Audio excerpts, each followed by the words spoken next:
Hello students, स्वागत है फिर से हमारे चैनल पर आपका। आज हम कक्षा 4 के लिए यानी क्लास 4 के लिए लाए हैं step into English part second text book of English. तो आपकी इंग्लिश की बुक लेकर आए हैं हम ये।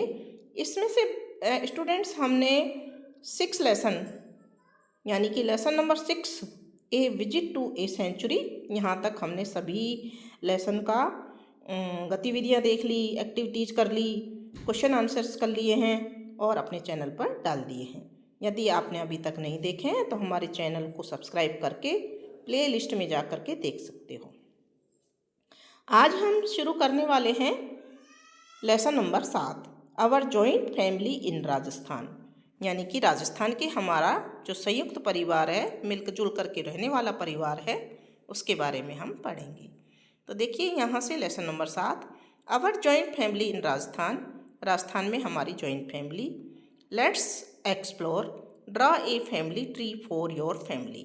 यहाँ पर अपने कोई फैमिली ट्री बनाना है और इसमें अपने अपने घर में, आपके घर में आपके पापा मम्मी का नाम, आपके दादा दादी का नाम, चाचा चाची, ये साथ में जो भी रहते हैं घर के सभी सदस्यों के नाम लिखने हैं। यदि ये गोले इनके अंदर अगर गोले कम पड़ जाते हैं तो आप इससे ज़्यादा गोले बना सकते हैं, ठीक है ना। जैसे यहाँ पे हमने छोटी सी फैमिली का बनाया है, dad, mom, brother, me and sister. 5 ही जने हैं, लेकिन अगर दादा दादी या बुआ या और कोई रहते हैं तो उनको भी हम बना सकते हैं। यहाँ फैमिली और ये ट्री दोनों हमारे ये फैमिली ट्री बन गया है। क्या बन गया है ये? Family tree. Let us recite A poem about family. Family के बारे में एक पोइम है। In Rajasthan's land of sand and stone, a joint family's bond is forever known.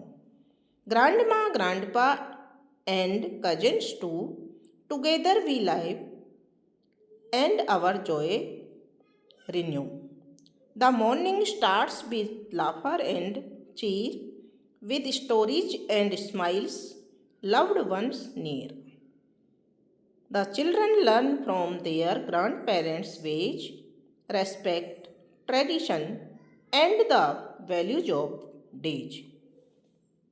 In times of need, we stand as one, supporting each other under the golden sun.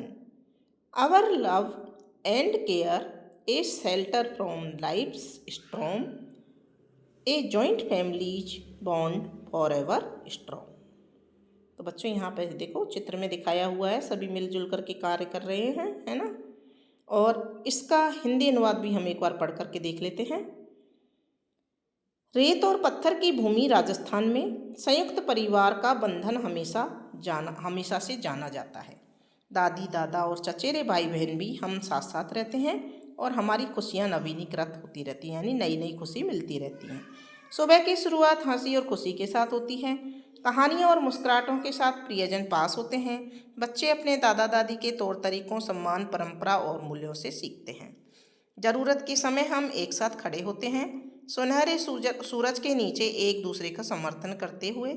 हमारा प्यार और देखभाल जीवन के तूफान से एक आश्रय, एक संयुक्त परिवार का बंधन हमेशा के लिए मजबूत, ठीक है ना। तो संयुक्त परिवार जिसमें दादा दादी भी होते हैं, तो बच्चे दादा दादी से बहुत सी अच्छी बातें सीखते हैं, नैतिक शिक्षा उनसे ही लेते हैं, अपने परिवार की, अपने कुल की परंपराओं को सीखते हैं। और जैसे सच बोलना, अच्छी बातें करना, दूसरों की मदद करना, ऐसी आदतें अपने दादा दादी से सीख जाते हैं और अपने आप ही बड़े हो जाते हैं, पता नहीं चलता है। Let's learn new words. अब हम नए वर्ड्स देखेंगे। Let's learn some new words and make sentence using them. New words को देखना है और उनसे सेंटेंस भी बनाना है। One sentence is made for you. एक सेंटेंस इन्होंने बना रखा है। फॉर एवर, जो कि एक एडजेक्टिव है, विशेषण है। फॉर ऑलवेज, हमेशा के लिए। फॉर एवर यानी हमेशा के लिए। I will love my family for ever. मैं हमेशा से मेरी फैमिली को, परिवार को प्यार करता हूँ।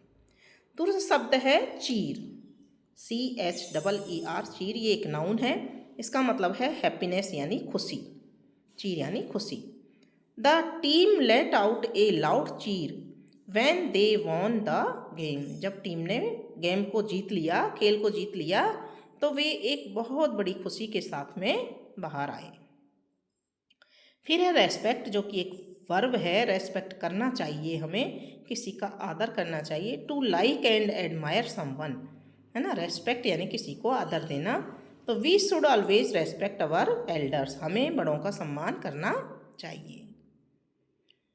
फिर है ट्रेडिशन, पारंपरिक जिसको कहते हैं, ये भी एक नाउन है। A special way of doing thing that has been done for a long time, एक बहुत लंबे समय से हमारी पीढ़ी दर पीढ़ी दादी दादा के माता पिता के टाइम से चली आ रही कोई परंपरा होती है, तो उसको ट्रेडिशन कहते हैं। Celebrating Diwali with family is a cherished tradition, ये एक परंपरा के साथ में हम परिवार के साथ में दिवाली सेलिब्रेट करते हैं या मनाते हैं। फिर है वैल्यूज, जो ये भी नाउन है। Things that are important to know and follow, like being kind और ऑनेस्ट। वैल्यूज यानी मूल्य। Honesty and kindness are important values to live by. Honesty यानी एक तरह से सदाचार, और काइंडनेस यानी दयालुता, है ना, ईमानदारी। ऑनेस्टी यानी ईमानदारी और दयालुता दोनों इम्पोर्टेंट वैल्यू हैं जीवन की। Shelter, a place to live और stay that keep you safe, एक ऐसा प्लेस, ऐसा स्थान जहाँ पर आप अपने आप को सेफ महसूस करते हैं। तो during the storm we sought shelter in the nearest building, जब तूफान आया तो हम पास की बिल्डिंग में आसरा लेने के लिए यानी सुरक्षित रहने के लिए चले गए। ठीक है, यहाँ इनका हिंदी अनुवाद भी है, ये देखिए। अब है लेट अस डू इट, यह भी हमें को करना है। Select the correct option for the following question, निम्न प्रश्नों के ऑप्शन, सही ऑप्शन चुनने हैं। पहला प्रश्न है question number 1, what does tradition mean in the poem, तो यहाँ पर बी ऑप्शन सही होगा स्टूडेंट्स, स्पेशल प्रैक्टिस पास डाउन। दूसरा है विच वर्ड राइम्स विद चीर, चीर का राइम वर्ड यानी कि इसका तुकबंदी जो वर्ड है कौन सा आया है, नियर, तो यहाँ पर ए ऑप्शन सही उत्तर होगा। क्वेश्चन नंबर 3 में what is the synonyms of shelter, shelter का सिनोनिम्स है होम, बी ऑप्शन यहाँ पर सही उत्तर हो जाएगा। अब है arrange the following words alphabetically, alphabetically का मतलब आप जानती हैं कि ABCD में से सबसे पहले इनमें से रेस्पेक्ट, फॉरएवर, चीर, ट्रेडिशन और शेल्टर, तो सबसे पहले यहाँ आ रहा है सी वाला चीर, तो चीर को लग दिया। उसके बाद फॉरएवर, फिर रेस्पेक्ट, फिर S से शेल्टर, फिर T से ट्रेडिशन, उनको हमने नंबर से जमा के लिख दिया है। आंसर द फॉलोइंग क्वेश्चंस, प्रश्नों के उत्तर दीजिए। List the family members that live together in a joint family, एक जॉइंट फैमिली में संयुक्त परिवार में रहने वाले मेंबर्स की यानी कि परिवारजनों की एक लिस्ट बनानी है हमको। तो यहाँ पर देखिए हमने बनाई है, a joint family typically include parents, children, grand parents, uncle, aunt and cousins living together, एक जॉइंट फैमिली में अंकल आंट हो सकते हैं, कजिन्स हो सकते हैं, हमारे चचेरे भाई बहन हो सकते हैं, बच्चे और माता पिता, उनके साथ में दादी दादा, ग्रैंड पेरेंट्स भी होंगे। ठीक है ना। सेकंड क्वेश्चन है how the morning start in a joint family, joint family में मॉर्निंग कैसी स्टार्ट होती है, तो हमने अभी पढ़ा था अंदर। According to the poem the morning starts with laughter and cheer with stories and smiles loved one near. ठीक है ना, तो ये इसका आंसर हो जाएगा। अब है question number 4, in the poem stone rhymes with known, find out some other pairs of rhyming word from the poem, rhyming word यानी कविता में जो तुकबंदी शब्द होते हैं, जैसे लैंड का, स्टोन का तो यहाँ दिया हुआ है, स्टोन का नॉन, लैंड का सेंड, चीर का नीर, वेज का डेज, तो इस तरह से ये राइम वर्ड कहलाते हैं। फिर है अगला question, given below are some words from the poem put them in the correct alphabetical order. तो यहाँ पर दे रखे हैं, इनको भी अल्फ़ाबेटिकल ऑर्डर में ही जमाना है। तो यहाँ पर land, sand, stone, family, bond, smile, sun, love, care. तो सबसे पहले बी वाला आ जाएगा, यहाँ पर हमने पढ़ा है बॉन्ड, तो बॉन्ड। उसके बाद सी वाला, सी से केयर, फिर एफ से फैमिली, फिर एल से लैंड और लव, फिर एस से सैंड और स्माइल और सन और स्टोन। ठीक है ना।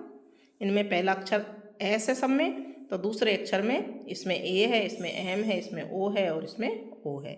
दोनों में ओ है तो इनमें पहला अक्षर, तीसरा अक्षर एन और उसके बाद में इसमें चौथा अक्षर कुछ नहीं है, इसमें ई है, इसलिए बाद में आएगा स्टोन। ठीक है। अगला क्वेश्चन है, the poem talks about the bond of family. Can you right your understanding of these lines from the poem in 2 to 3 sentences? The morning starts with laughter and cheer, with stories and smiles, love one near. The children learn from their grandparents' ways, respect tradition and the values of days. ठीक है। तो यहाँ देखिए हमने लिखा है The poem emphasizes the beautiful and joyful start to the day within a family.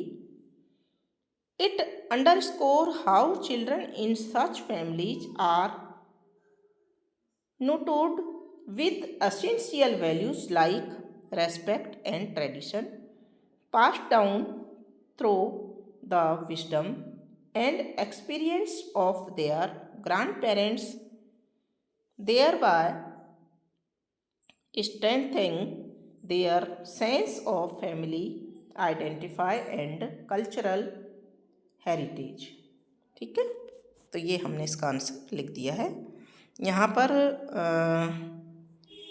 इसी question को हमने हिंदी में भी समझाया है कि यह कविता परिवार में दिन की और सुंदर और आनंदपूर्ण शुरुआत पर जोर देती है।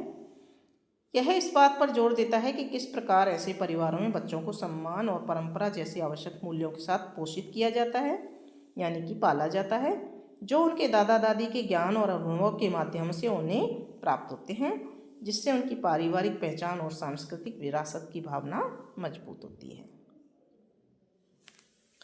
अगला क्वेश्चन है, in joint families different members do different things. Who does the following things for you in your family? बहुत सारी चीज़ें होती हैं।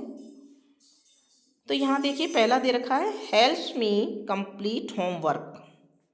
कौन हेल्प करता है आपके कंप्लीट होमवर्क करने में, होमवर्क को कंप्लीट करने में? तो मैंने लिखा है माई मदर। ठीक है ना। इसी तरह से आपकी जो मदद करते हैं उनका नाम आपको यहाँ लिखना है। सेकंड है, drop me to the school my father. मेरे को स्कूल कौन छोड़ने जाते हैं? My father. Tells me stories, stories कौन बोलते हैं? Grandmother. जो दादी हैं वो स्टोरीज कहती हैं।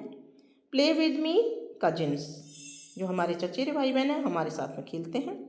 Cook food for me my mother and aunt, मेरी मम्मी और चाची। Helps me get ready mother और ग्रैंड मदर, है ना, मेरी दादी और मम्मी मेरे को रेडी होने में, तैयार होने में मदद करती हैं। अब है chatter champ. This was a poem about a joint family in Rajasthan.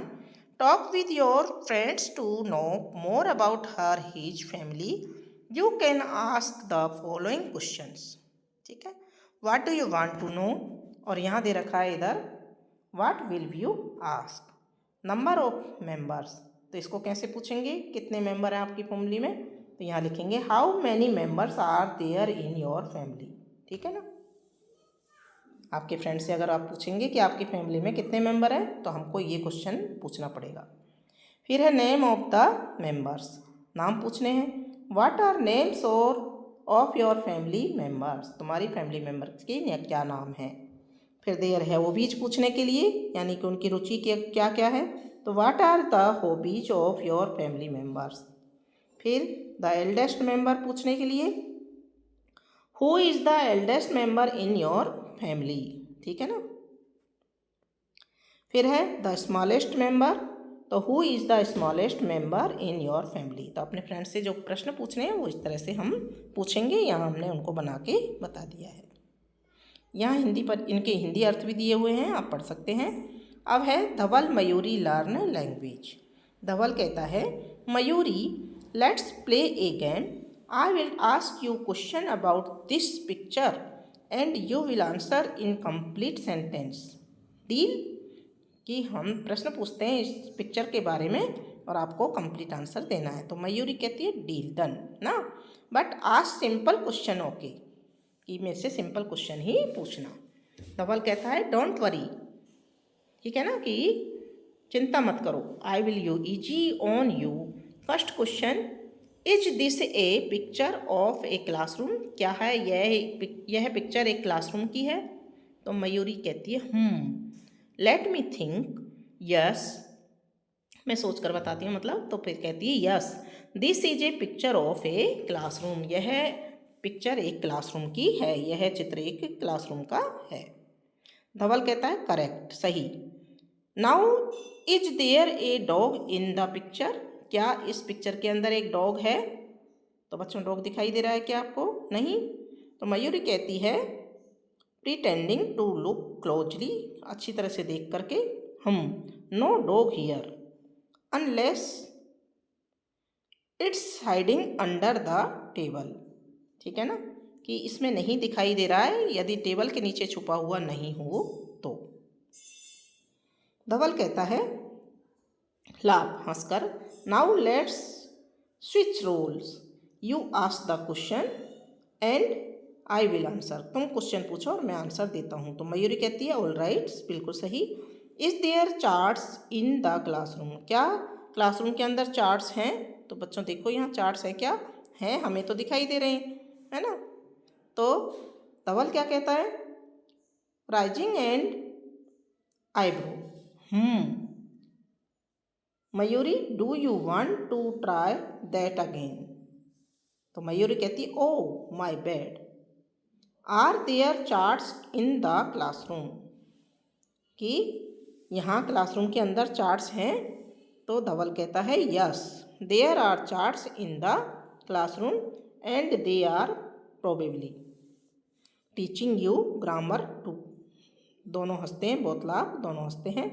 Dhawal and Mayuri now make similar question having yes no as their answer, you can play with your friends like we did. जैसे हम खेले हैं वैसे आपको भी अपने दोस्तों के साथ में क्वेश्चन पूछने का गेम खेलना चाहिए, ठीक है ना। तो यहाँ पर ये हिंदी अनुवाद है इसको भी आप देख सकते हैं, पढ़ सकते हैं और समझ सकते हैं। और इसी के साथ में आपका यह लेसन कंप्लीट हो जाता है।